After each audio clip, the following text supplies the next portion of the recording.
Welcome back. This is Robin Minds, and now we want to move on to the final segment, which is the personality interview with one of my favorite celebrities ever. He's one of Nollywood's most recognizable faces, but there is more to Deyemi Okanlawon. I always mispronounce your surname. You actually do, for the first time, you're getting close. I'm getting close, right?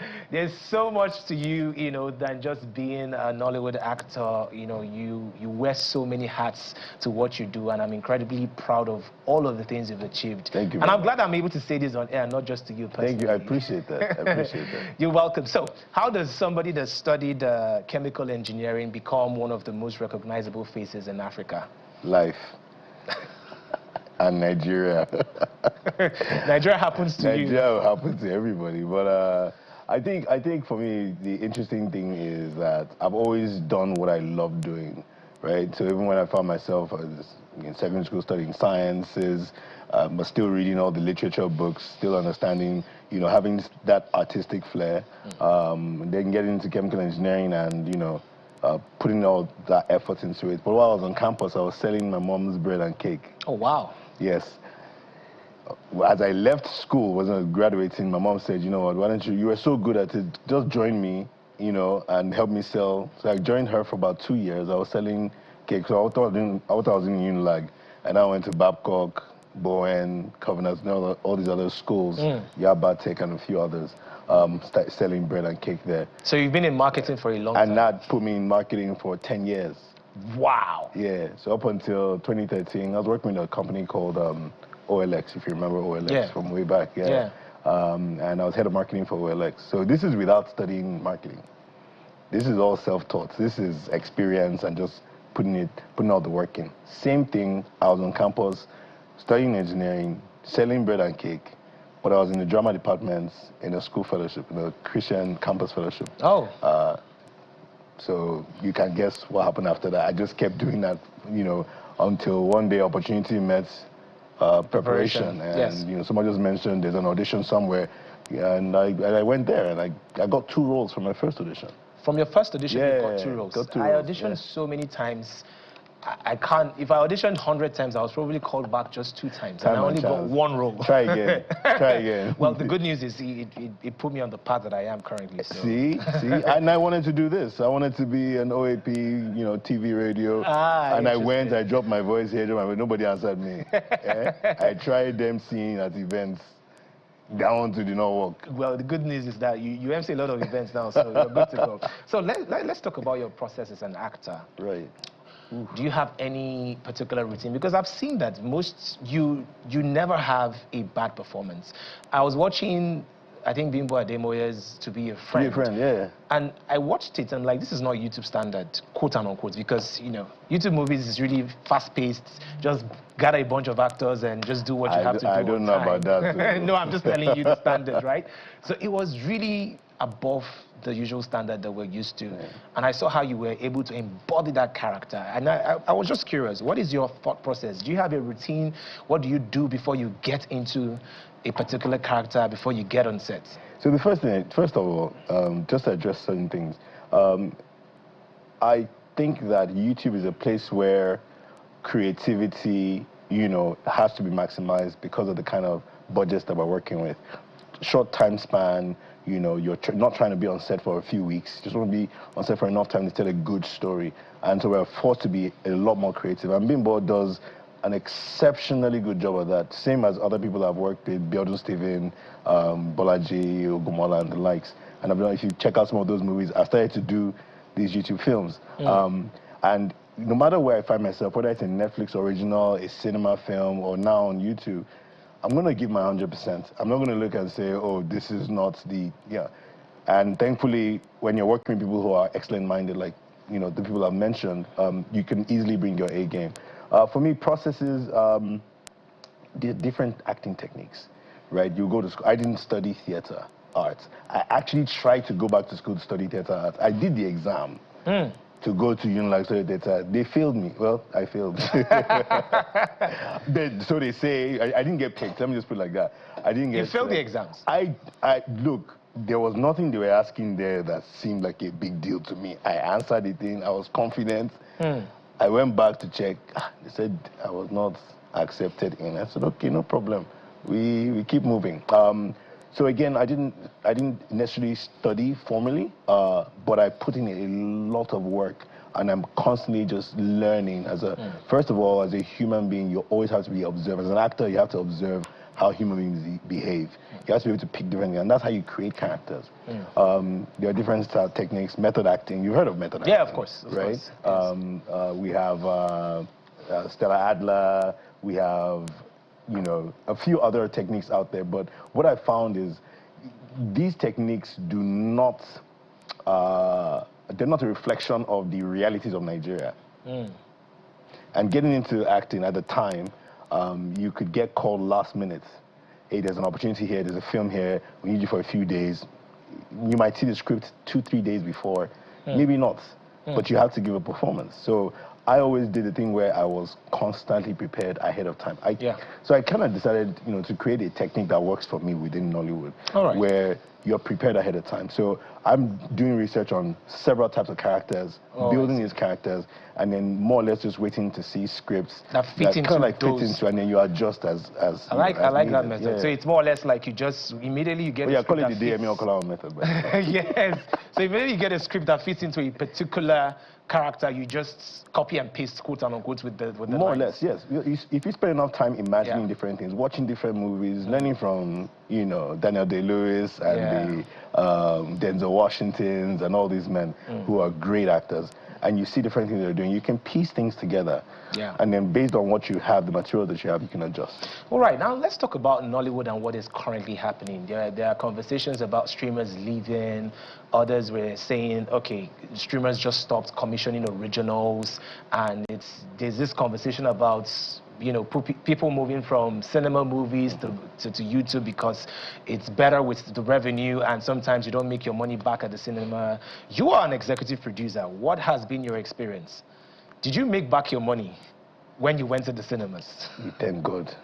By the grace of God, I did.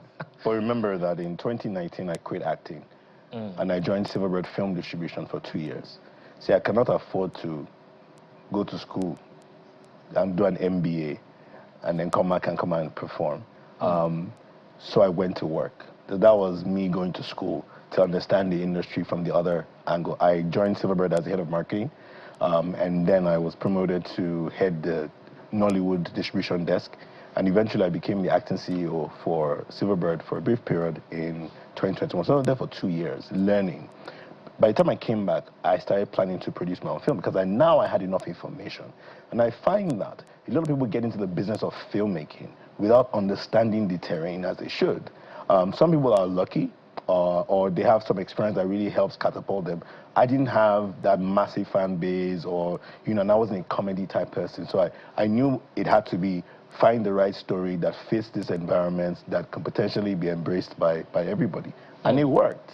It worked. We went to the cinema. We did over 130 million in sales, ticket sales, and it got picked up by Amazon Prime as one of the last few films that they took before they changed their business strategy. I'm talking about, you know, this change with the streamers. I don't 100% blame the streamers for their change in their business model, and it was really just a change in business model, but it didn't quite benefit us. The first thing is the economy went a certain way. You understand that if a company is making, say, when you convert the naira that they make to dollars, it turns to $1 million a year. But by the time our naira, you know, depreciated, right? What goes back to that company literally went from maybe $1 million naira, quote unquote, to like 300,000. Same amount of money that they get from Nigeria converted to dollars became much less, about a third. And so for them, business-wise, that's the first thing. I know how tech companies work. I worked in tech. I know how they work. They set certain things and look and say, okay, we have to make this decision one time, and they pull the plug. But that aside, there's also the fact that I think a lot of the streamers had this expectation that when it comes to Nollywood, a place where you don't necessarily have to spend a lot of money to create films, they expected to find certain gems. With the kind of investment that they made, they expected to see a lot more creative stuff that wouldn't just appeal to Nigerians in Nigeria and the diaspora, even Africans, but mainstream, meaning everybody around the world. Yes. So they were looking for their Squid Game. They were looking for their money heist that would come out of Nigeria. And while we've had, and I've been on some of the biggest films that have been shot in Nigeria, that have been produced in Nigeria, thankfully. I don't think that it got enough traction. So that was the second part. So but could that also be the fault of these platforms? Because I know only a few movies were released globally. Most of the Nollywood movies are geo-blocked. That was recent. That's a recent move. Really? Yeah, initially everything was seen across the world. Oh, wow. It was a recent move. As they were changing their business model, they decided, okay, look, we're going to spend less on licensing.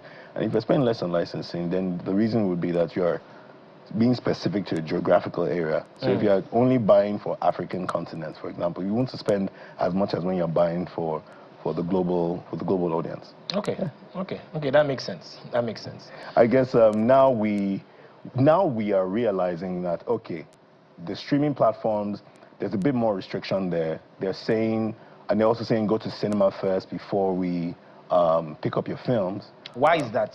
Does that help with the publicity? Well, so technically, I guess that's where they're going from, to say, okay, when your film goes to cinema, it gets a bit more visibility, people know about it. Some people can make it to cinema, and others wouldn't. Some people have seen it, they will spread the word, but by the time it gets on these streaming platforms, it has potentially more eyeballs. Besides, we've talked about it on social media, we've danced. That's so another issue. Yeah, and I don't know that. Everybody around the world has watched, what we're doing on social media, and they're waiting for the film to come out. So yes, it's to their advantage. However, taking a film to cinema is really, really, really difficult for an independent filmmaker, especially if you're starting out. If you're a first-timer, there's so many things that you'll find as obstacles. So it's not really to their advantage. So that's why you find now that there are a lot of people who are serious filmmakers, but they are now gravitating towards YouTube. It's very democratized. Nobody's standing in your way. There's no politics of, are you a popular producer? Are we giving you enough show times? Are you spending enough money on your marketing so that we can now decide whether your film is worthy of attention in cinemas? And people are gravitating toward that. And we've seen the success. We've seen movies do 25 million views. We've seen this recent film I've done with Bimbo and with Bolaji and the likes, Ogumala, Forever with Number Days. These getting massive views across the world. Yeah. So it just seems like an easier route. You had mentioned that you made over 160 million in your first 130 million, 130 million. So are you saying that cinema films are profitable? Like taking your films to the cinema is profitable? Because I just wanted to get back to that point that you made earlier. And because a lot of producers are complaining. So is there a hack to it? What can we do about it? How can we make more people come see our films if it's not a Funka Kindele film? So first of all, your profit is totally different, right? So now you're looking at how much did I spend, how much did I make, and you remember that the entire 130 million cinema ticket sales wouldn't come to just the producer. It's split up between the cinema, the government, yes, rightfully so, would take their taxes. How much was your take home? You were going to get about 40% of that amount. Okay. Roughly about 40% of that amount. And for me, I'll tell you, that didn't cover my costs. However, it is kind of like building a house. You're not expecting to, I hope, as a landlord, that you're not expecting to get all your money from the first year that your tenant comes into place, right? So the way film works is it's a matter of distribution. So I'm going to go on one platform, make a certain amount of money, go on another platform, make another certain amount of money. And over the next 10, 20 years, I can be making money from my film. It might reduce because of the age of the film, and it trickles, but it continues. Okay. That's kind of like how distribution it works. continues. Yeah, the lifespan. Okay, well, I've been seeing Hakeem everywhere. Tell me about it. Hakeem Seeking Justice. JJC Skills, Abdul Bello, amazing creative. He's been in the entertainment space for years as a musician and then as a director, filmmaker. Now he's producing his first film. He told me about this years ago. He said, Deyemi, we have to do something together. And I said, anytime, bro, just give me a call. Then he calls me up sometime the year before, 2023. And he goes, he has this idea about a film. He tells me the idea, I'm like, are you sure about this?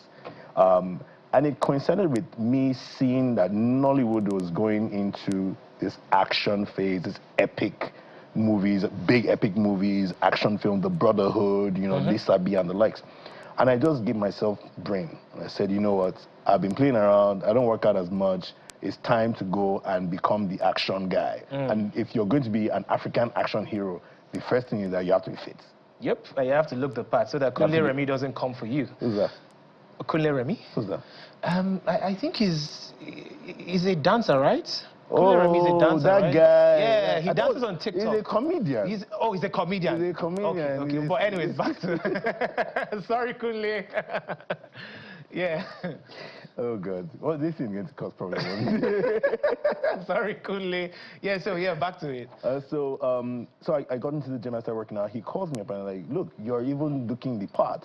I said, okay, write the script. He wrote the script, sent it to me. I gave a few notes. And then the script comes back, and I read it again. I'm like, yo, this is really good, but can we achieve this? He said yes. We get on set. We're on set for a month. This film is a revenge film. Somebody messes with a Nigerian ex-military guy's family, and then he goes on the warpath.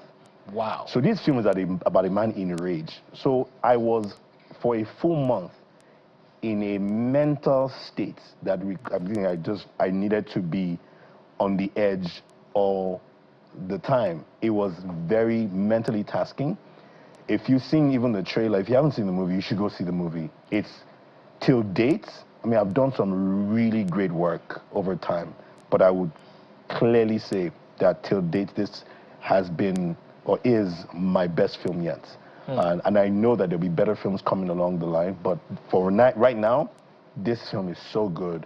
I've seen it a few times. I'm super impressed. I'm happy and I'm proud to be part of something that is likely going to put Nigeria and Nollywood on the global map. And I just believe that, you know, if we had seen more of these types of films, that perhaps the streamers would have looked and said, you know, there's hope. Well, yeah, we're actually playing the trailer on the screen right now, and it's really looking good. Amazing cast lineup.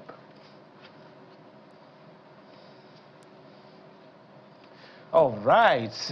So, Deyemi, thank you so much for coming on Rubbing Minds. I appreciate it. But finally, what is the future of Nollywood? Just in a few minutes, or just a minute. I think that the more we have intentional people come into the space as investors, as producers, as directors, as actors, the entire film value chain, the more we have intentional and intelligent people coming in, the better it's going to be for us. We are at a point, crossroads of some sort, where we have to now minimize our budget and maximize our creativity. And I think YouTube gives us that avenue for the world to see our work. And once the world starts to see our work, we're not limited to any of these streamers that have come and gone. Yeah. Then we can now start talking about serious distribution on a global scale. That even leads me to this final question. So, streaming, cinema, and YouTube, can you help me arrange it in the order that you think is best that we approach our films? How do you mean? For you, personally. Yeah. Cinema, YouTube, streaming. Just help me arrange it. In terms of how to make money or acting professionally? Personally. Your preference. Just help me arrange it. My preference is where there's most money. These are international companies that are running billions of dollars. So streaming one? So streaming would definitely earn you a significant amount of money, especially if you're commission. Okay, number two? Number two, YouTube. YouTube, okay. Yeah, YouTube, because with a little bit of money, you can do a lot. Okay, and then number three? Number three would be, you know, I might not even mention cinema. Okay. Thank you very much for coming on the show, Deyemi. And yes, you'll be hearing from Kunle very soon. And that has been our show on Rubbing Minds today. I hope you totally enjoyed every second of it. My name is Hiro Daniels. Until I catch you next time, stay good.